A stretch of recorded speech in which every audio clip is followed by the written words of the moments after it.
I feel like you have enough confidence and self-worth to go, no, I am smart. Like, fuck you. Why are you putting me down?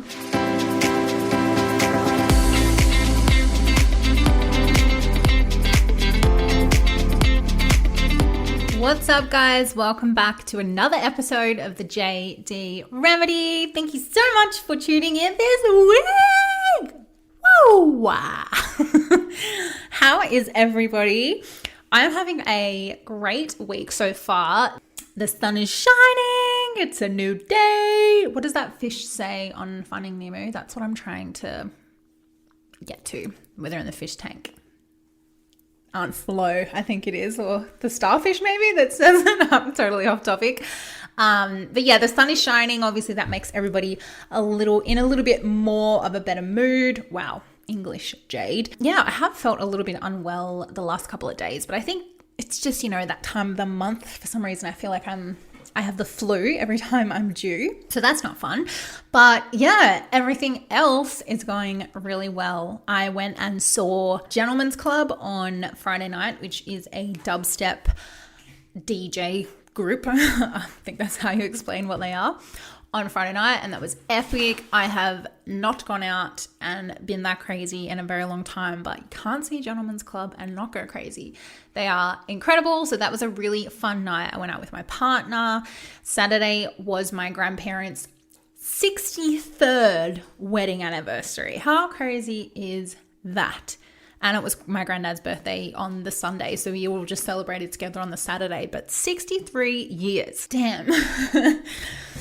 If you're looking for someone to look up to for a strong relationship, it's theirs. No, they are such a beautiful couple and I love them with my whole heart. It was so beautiful to celebrate that with them as a whole family, and I'm sure they love celebrating it with everyone as well. So that was really nice. Got to see my brother and send him off because he is off to Europe again for many weeks. Living his best life. He just goes to Europe, comes home for a bit, goes to Europe, comes home for a bit. So he's definitely living his best life. I look up to that. I don't know if I could travel for that long because I'm a homebody and I like being at home with my cats, but definitely ultimate goals to be able to just take off and go to Europe whenever you feel like it. So good for him. I'm surrounded by very inspirational people at the moment, so going good. Bean, can you not, Bubba? Mama's recording. Is that absolutely necessary? My charger just escaped from my laptop. It literally just jumped out, so hopefully it doesn't die. But yeah, today's episode, I'm going to do another Q&A. You guys loved this last time so much. I got so much feedback from it, and a whole bunch of you have sent in more questions that you want answered on the potty, which is really exciting. I also love doing these because I don't know, feel a bit more connected with you guys because I know what's going on. Tell me all your deepest, darkest secrets and what I can help you with.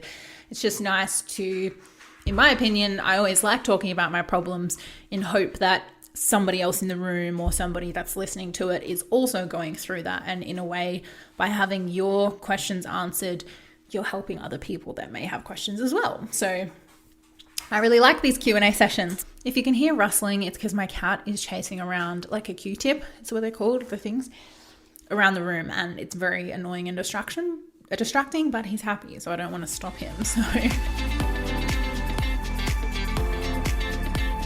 before we get into today's topic, I do have a hell of a recommendation for you guys. It's very disturbing. It's a crime documentary, of course, true crime. It is so far only 4 episodes, and this is what I'm very confused about. I feel like it didn't finish properly, so I googled to see if any more episodes were coming, and apparently it's only 4 episodes. So I'm left very confused with a lot of questions, and I don't like that. I hate it when crime documentaries leave you with a lot of unanswered questions. It just... And it's obviously a lot of unanswered questions because maybe they didn't get the questions answered in real life, but also come to some sort of conclusion, Anyway, you're probably like, what the fuck are you talking about? I am talking about Mind Over Murder. I am watching it or watched it on Binge. So go ahead and download Binge if you'd like to watch this series. But okay, this is one of those crime documentaries that takes you on a roller coaster. It builds it up like, actually in the first couple of episodes, I had no idea what happened. It actually took a long time to announce who did it.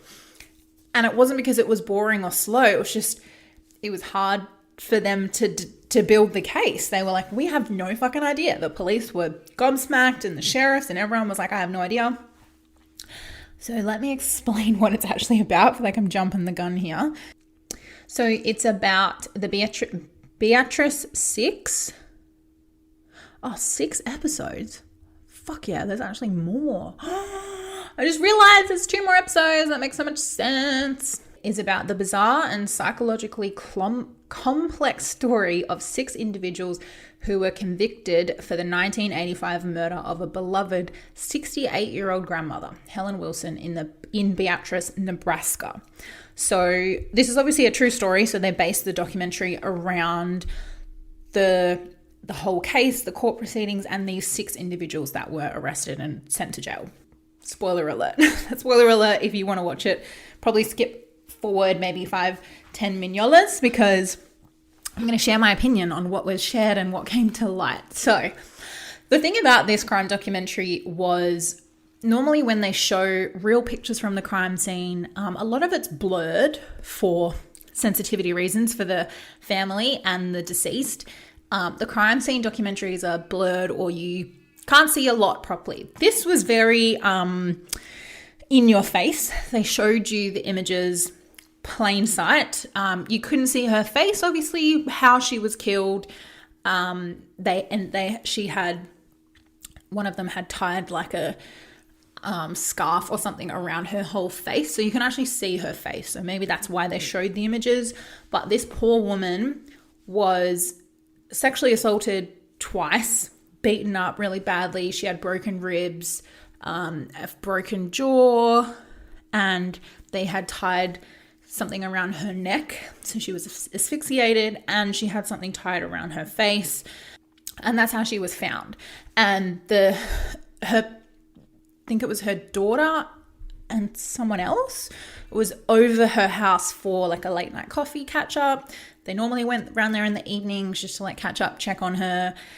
And they left at 10 o'clock to say goodbye. And then Helen, the elderly lady, was left by herself to go to bed. And then it was found out that these 6 people came in and assaulted her and did horrible, horrible things to her, I think around 11 o'clock or midnight, and she died, left for dead.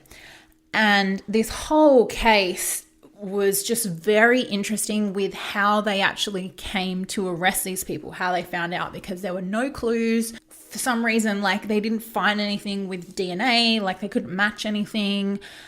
No one was talking, and the case was unsolved for like a couple of years, maybe even 4 years, I think, until people started talking and some other person took over the case, like a brand new private investigator and a sheriff like took over the case and looked at everything. And I don't know if I'm going to spoil it for you guys, but it was like these 6 people were arrested. They all confessed. They all described the incident. They all described how they got into the house, who played what part in the murder and who raped who and how they did it and, you know, what they did afterwards. And yeah. And every time they announced another killer, it was like, oh my God, 3 people were there. Oh my God, 4 people were involved, all the way up to 6. And like you try and picture, this is what's so awful about it, is like, you try and picture this elderly woman in her apartment by herself and 6 people break into your apartment and torture you. And it's like so fucked up and evil. And it's like every time I watch these crime documentaries, I just never understand how someone has this mentality. Like how is your brain wired where you want to do that to another human being, like, or watch that happen? Like the 6 people were there, people were watching, you know what I mean? And the last episode that I watched, so I'm only up to 4 out of 6 apparently, the 6 people were released from jail because another person one of the people that confessed and got sent to jail 20 years later was like, I didn't fucking do it. I was coerced into admitting it. I was never there. I didn't rape that woman. I did nothing. I'm not guilty. So they reopened the case, tested all of the DNA, and none of the 6 people that were put in jail's DNA was present at the scene. So I'm like, what? But they literally described everything word for word. They all confessed. They were put in jail for 20 years. And then one person was like, I didn't do this. So it turns out it was some other completely random person that was not connected to this group of people that actually did it. But he died of AIDS like 2 years before. So they couldn't actually go and talk to him and arrest him. So it's like this poor family of Helen, the grandmother, found closure when these 6 people were arrested and held for justice, and, you know, justice was served and they were held responsible and went to jail. When 20 years later, they were all released and the person that did it was already dead. Like, way to uncover so much fucking trauma and undo that feeling of closure and justice. And that's the last episode I watched. So you guys are going to have to watch it in real time with me now. But I have so many questions around how they just let them go when all of them could recount what happened that night and how she died, and it all lined up with the evidence and how she was found.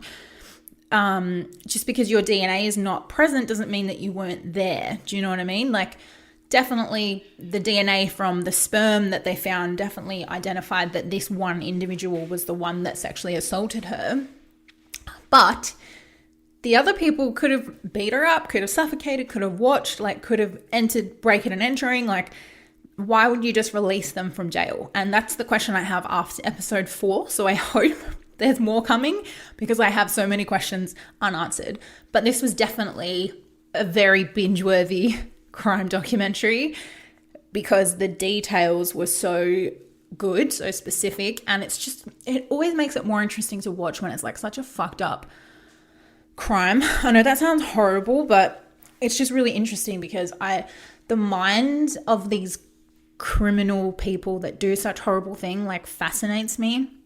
Should have been like a criminologist or something, but yeah, I just never fathom how someone could do that. So I like watching justice be served, and it hasn't happened yet. So definitely recommend.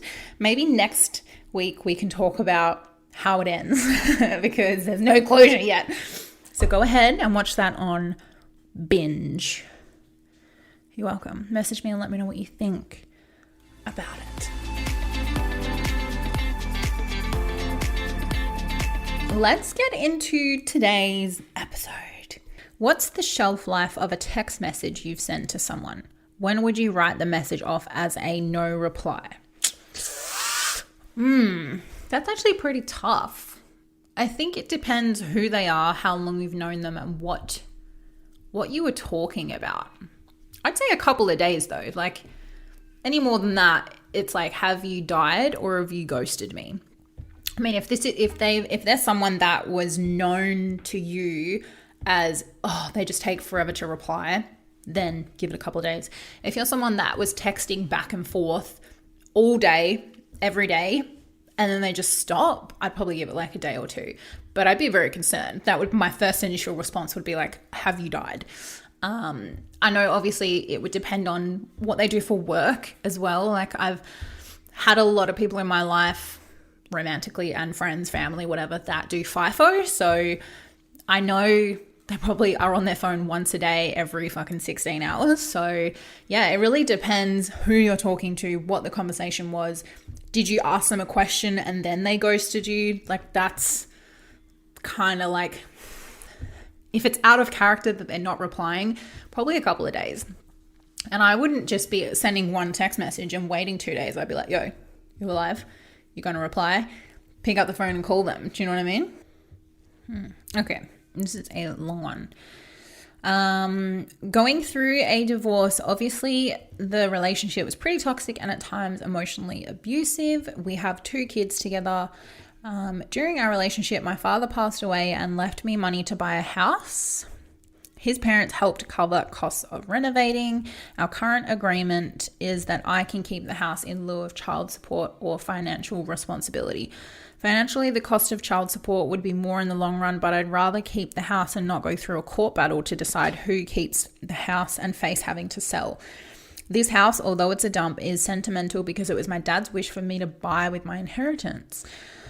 Now he wants me to sign a contract saying I will agree to not sell the house until the youngest is 18. She's currently 1. Ooh. I have no intention of selling, but you never know what the future holds. I might eventually want to move closer to my mother, which is also closer to him. My house is in a flood zone. You never know what will happen in 17 years. I kind of feel like it's one more of control he has over me. Am I overthinking it? Should I just sign the contract and have it over and done with? Or we'd be better fighting it off? I mean, this might sound harsh, but my opinion is you either want the house or you don't. I think keeping a house just because it's what your dad wanted or your parents wanted for you and they're no longer here seems a bit rough to me. I'm assuming if you had a good relationship with your dad, I don't think he would hold it against you if you sold it for reasons that were making you unhappy, like in a flood zone, safety, and just being somewhere that's more convenient for you and it's your choice. I feel like just because someone gives you the money to purchase a house doesn't mean you have to stay in that house. That's just my opinion. Especially if you're not going to get child support and then you're not going to be happy in the house. I feel like it's just kind of digging yourself a hole, but no, I would not be signing that contract. 17 years is a very long time, like you've pointed out, and you're right, anything can happen. I get stressed signing like a year contract to stay in my rental because so much happens in a year, you know? You don't want to be locked somewhere for 17 years. I wouldn't personally sign it, and I don't think it's a good enough reason for me personally to stay somewhere just because that's what your parents said to do or what you think they've given you the inheritance for. Yeah, having that 17-year contract hanging over your head and he knows about it would be super stressful as well because it just gives you less options, less control to change. Like one of the 6 human needs is variety. Unless you were absolutely happy where you are and sure about it, which I don't think you are because you've listed a numerous amount of reasons why you would want to leave anyway, then I wouldn't be staying if I was you. So hopefully that helps, girlfriend. Okay, another one. Hey, I have a question. If a friend seems to have put you in the box of, well, dumber than them, because I'm probably less confident and forthcoming than her. Ouch, babe, don't say that. How the hell do you get them to stop treating you that way? I have a friend who just seems to think I'm not very bright or street smart. A couple of examples. Said in front of people that she'd have to look after me when we went on a trip together. I was actually fine. If I do anything that's due to being forgetful or whatever, it's, oh, that's so you. Never mind all the things I remember. I'm just a bit sick of it and probably just covering up insecurities, but I find it really patronizing. Good question, babe. I'm sorry you're in that position though. That is toxic behavior. You shouldn't have a friend that puts you down and makes you feel dumb. That's not what friends are for. Friends are supposed to lift you up and encourage you and support you and make you feel absolutely fabulous. So the fact that you are aware of her or his behavior in the first place is step one, because I feel like you have enough confidence and self-worth to go, no, I am smart. Like, fuck you. Why are you putting me down? Is a good step. Secondly, have the conversation with her. Tell her, if you haven't already, don't talk to me like that. It makes me feel like XYZ and I'm not. And so you always want to give someone the opportunity of open communication and to hear how you feel in case for whatever reason they don't understand or they're not aware of how their words or actions are making you feel. So you always want to give them the benefit of the doubt. If the behavior then continues, dump her ass. Okay, this is another episode I did called How to Break Up with Your Friend. I think we had a similar scenario on the last episode of Q&A that I did. But the fact that you think she's put you in the box of dumber than her, And you straight away said, because I'm probably less confident or forthcoming than her. It's like she's putting you down, and it sparks this idea in your head to start thinking about why. Like, what else is wrong with you? Why is she treating me like I'm dumb? Maybe it's because I'm not as confident or I'm not as forthcoming. Like, you start putting yourself down naturally because she's feeding you those ideas that you're less than, that you're not worth it, you're not up to her standards, quote unquote, of what a smart friend is, you know? But I always say give them the benefit of the doubt and speak to them first. Let them know how you're feeling so that she has the opportunity to explain herself or to apologize and to stop the behavior. If she doesn't, and that's how you're feeling every time you're with this friend, then absolutely get rid of her. Like, you don't need a friend that puts you down. And it's not nice to just like, if you're forgetful sometimes, like everyone is, that's normal. We all have clumsy moments, you know, or we always have forgetful moments, but it's not fair of her to label that and say that's just who you are and that's your personality, and then use it against you to put you down. And she's also building herself up by saying, I always have to look after her. Like when you go on holiday, it's like she's seen as the hero or the savior or the leader in the relationship because you're less than, and she always has to carry you, if that metaphor makes sense. But yeah, that sounds like very toxic behavior, and I'd be getting rid of that if I was you. So next one. Hey girl, my partner and I have been together for nearly 5 years.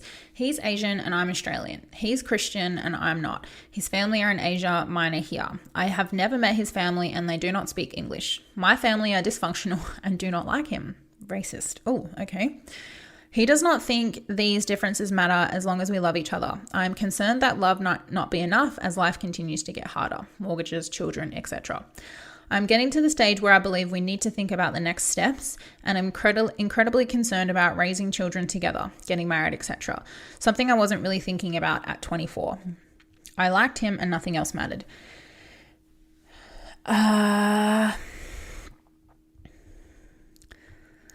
Should I break up with this person even though I truly love and adore them, or stay together despite our conflicts in values, cultural differences, and life experiences? Or will I regret it? That is a tough question. I think something that I think, and I have filmed an episode about, is something that's really important in relationships is values and shared values. But values doesn't necessarily mean culture, religion, how many kids you want, things like that. Values to me is, do you both value connection, love, contribution, growth, community, like whatever it is, find out each other's highest values. And if you agree on those values, that is what will be strong in any scenario. So if you both value love and connection, but you have different religions, as long as you love each other and you feel connection from each other, that won't matter. Like if it's, I can understand it would be awkward having your parents or your family not like your partner, because then you're also having to deal with them making racist remarks.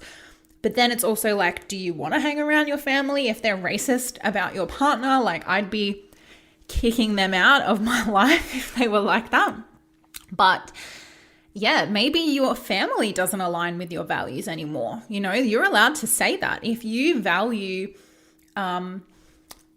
what's the word I'm looking for? Like being open-minded, and you love and appreciate everybody's culture and religion, and you're open to that, but your family's not, like maybe that's not for you anymore. And I know that's super harsh and a super different road that not a lot of people are willing to go down. But just because you share the same last name as someone does not mean you have to spend time with that person. Trust me. But yeah, if you really value love, connection, family, trust, honesty, and you love his family and you love this person, if they meet all of your needs, they meet all of your highest values, you share the same values, you want the same things in life, I feel like you shouldn't give it up just because your parents have a different, or your family has a different opinion, right? And just because his family doesn't speak English, I'm sure if you dated for longer and spent more time with them, you'll pick up a couple of words, but also I'm sure there's heaps of multicultural families and relationships. Like Google Translate. Do you know what I mean? And if they live somewhere else, how often will you have to see them where you need to know exactly what they're saying? Like, can your partner translate for you around Christmas? You know, like bring Google Translate. Is it going to be such a big deal that it's going to ruin your relationship? And when you're thinking about having kids, agree on the big stuff. What are the non-negotiables for you? Something like how you both manage and agree financially is a big thing, and how you want to raise children. It's something like, how important is his culture to him? Like, would he want them to go to a specific school? Would he want them to learn how to speak his language? Would he want them to travel to Asia all the time to see his parents? Are you okay with that? Are you not okay with it? I think you have a lot of questions that you and your partner should talk about. What are the non-negotiables for both of you? And what are things that you can probably compromise on? And what are some things that you're like, hell yes, I want this. Hell yes, that's not happening. And if you agree on all of that and you can make it work, you guys can tackle anything together. At the end of the day, it's about if you and him together are happy, if you both agree how to raise your children together, what are your non-negotiables? You guys will be fine. Don't let outside noise and opinions, even if it's from your family, don't let it interrupt what's happening for you in your life. This could be the start of a beautiful relationship, a beautiful family, beautiful cultural experiences for you, meeting his family and probably spending time in Asia. You never know. But yeah, I think it's different and uncharted waters for an Australian to have a different cultural and religious partner, and there's lots of new experiences that come with that, and a lot of it's going to be confronting and uncomfortable because we're like, whoa, we're not very cultural here in Australia, you know. So it really just depends. Do you want to do any of that? You know, do you want to learn a different language if you even have to? They may have a very religious or cultural wedding. You never know. Like, what does all of that look like? I know someone I went to school with, I'm not very close with, but I know that I think she had 4 different weddings. One for her Australian family that was just, we're getting married in Melbourne or something. And then she had a very cultural Chinese wedding for his side of the family. And there was like 3 other events because of all of the Chinese culture. So yeah, it just depends what you value, what you're willing to do, what he's willing to do.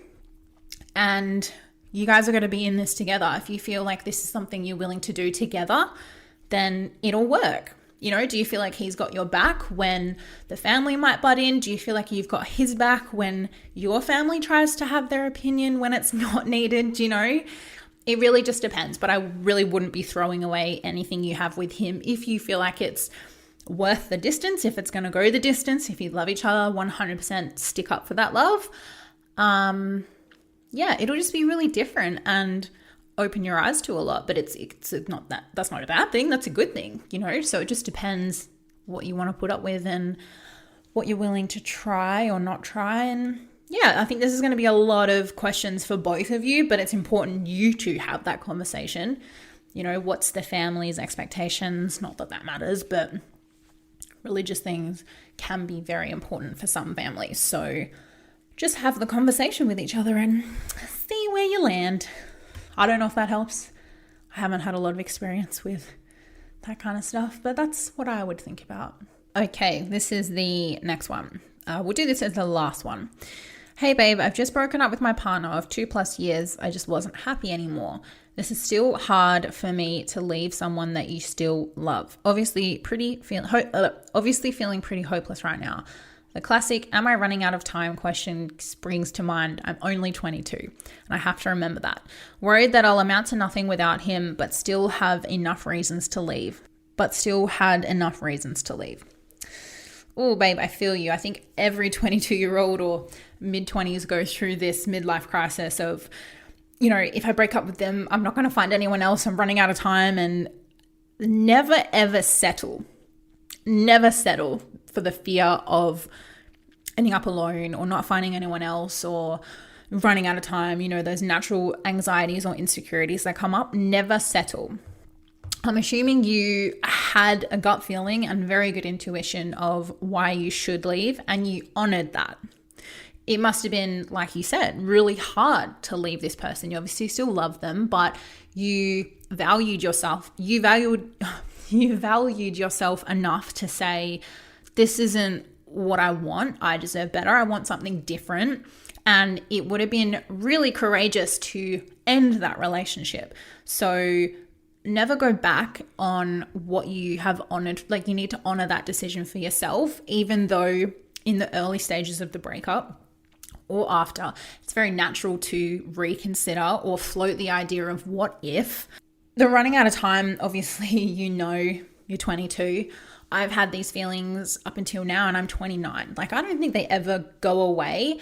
But if you think of each relationship as a lesson and you're building up that confidence and assertiveness of, this is what I want in a guy, or this is what I want in a partner, and each relationship you have is just adding on to those lessons and confidence for you to be able to say, yeah, this is definitely the one. And it's interesting, the more you date, the more partners you have, you start to compare them and go, cool, I definitely don't like this. I'm seeing this pattern of shit that I don't like.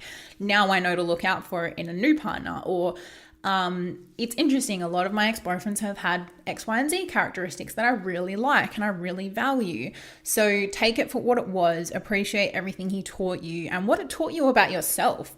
It's obviously taught you that you are very strong-minded and you do have a good intuition to go, no, I have this gut feeling that I need to leave, even though I love him and there were some good times. It's just, I'm not going to settle, and that is really hard to do. Not a lot of people do that. They just stay because it's easier and they don't have the self-worth or even the courage to leave because it's easier to stay.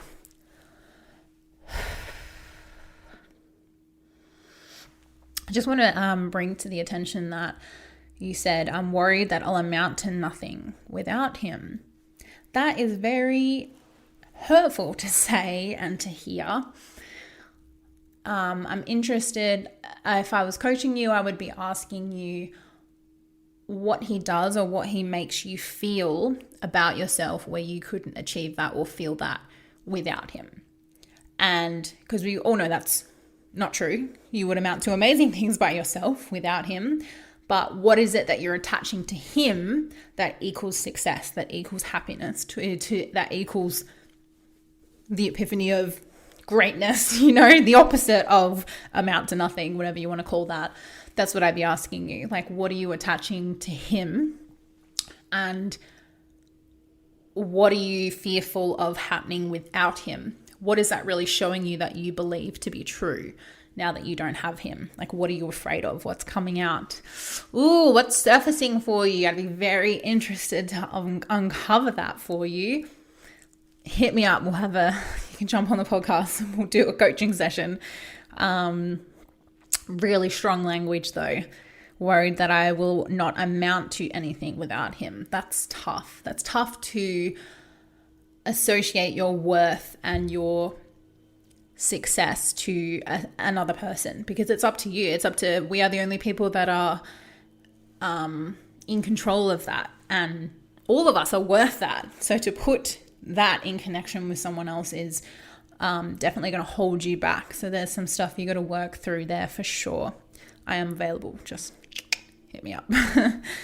But yeah, I feel for you, babe. It's always hard to leave someone that you love, especially when they haven't done a lot wrong. But as you get older, if you listen to that gut feeling and you follow that intuition, it's how do you mourn a relationship where they haven't necessarily done something wrong? You just know that there's something better out there and more out there and you don't want to settle, So yeah, at such a young age as well, like, I take my hat off to you. It takes a long time to learn that about yourself and realize that kind of self-love. So the fact that you're doing it so young, you could change your mindset and be optimistic and say, like, I have learned this lesson at such a young age. At 22, I've got 60 plus years, to figure the rest out. So switch that mindset and go, I'm grateful I've learned this lesson at 22, not I'm like worried I'm running out of time. It's like, no, you've done it early.